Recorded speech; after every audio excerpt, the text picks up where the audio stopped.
সেই বিকেল বিকেল, তার মধ্যে আবার বৃষ্টি পড়ছে। ও আবার তার মধ্যে তোমরাও চলে এসছো। নমস্কার, তোমার ঘরকোনা একটা ব্লগ থেকে সবাইকে স্বাগত। তোমরা সবাই কেমন আছো? যেহেতু বৃষ্টি পড়ছে, একটু মুখরোচক কিছু খেতে ইচ্ছা করবে। কি খাওয়া যেতে পারে?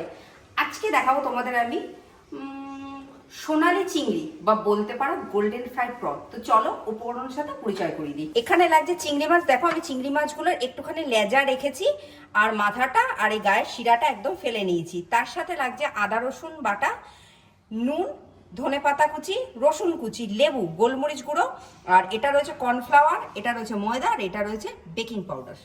হ্যাঁ, প্রথমে আমি এখানে আদা রসুন বাটাটা দিয়ে দিচ্ছি। অনেকটা আদা রসুন বাটা এখানে লাগছে। এবার দিচ্ছি আমি নুন, এবার দিচ্ছি একটুখানি গোলমরিচ গুঁড়ো, তারপর দিচ্ছি লেবুর রস।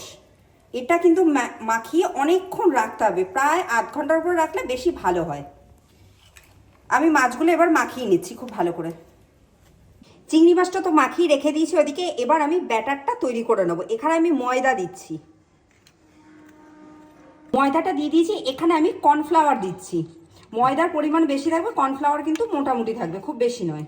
আর আমি এখানে বেকিং পাউডার দিচ্ছি 1 চামচের মতো। বেকিং সোডা নয়, বেকিং পাউডার। আমি এখানে রসুন কুচি দিচ্ছি বেশ খানিকটা বলতে অনেকটা রসুন কুচি। তারপর দিচ্ছি ধনেপাতা কুচি। এর সাথে দেব গোলমরিচ গুঁড়ো,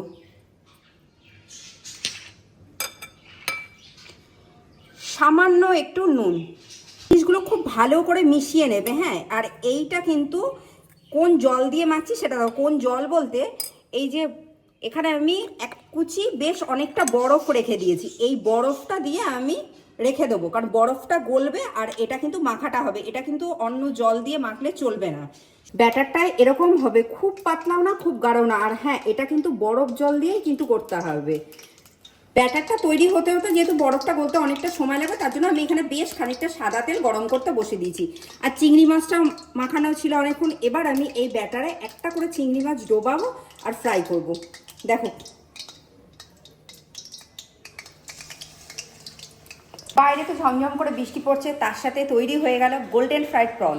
আমি তো এটা চা বা কফির সাথে খাবো, জাস্ট জমে যাবে। তোমরা অতি অবশ্যই বাড়িতে ট্রাই করো আজকের রেসিপিটা যদি তোমাদের ভালো লেগে থাকে, তোমরা অতি অবশ্যই আমার চ্যানেলটা সাবস্ক্রাইব করো, শেয়ার করো, লাইক করো, প্রচুর কমেন্ট করো। আমি খাই, নাহলে সামনের মানুষটা ও তো সবটাই খেয়ে নিয়ে চলে যাবে। আজকে যেহেতু পরিমাণটা কম, কিছু বলার নেই। আমি খাওয়া শুরু করলাম। হ্যাঁ।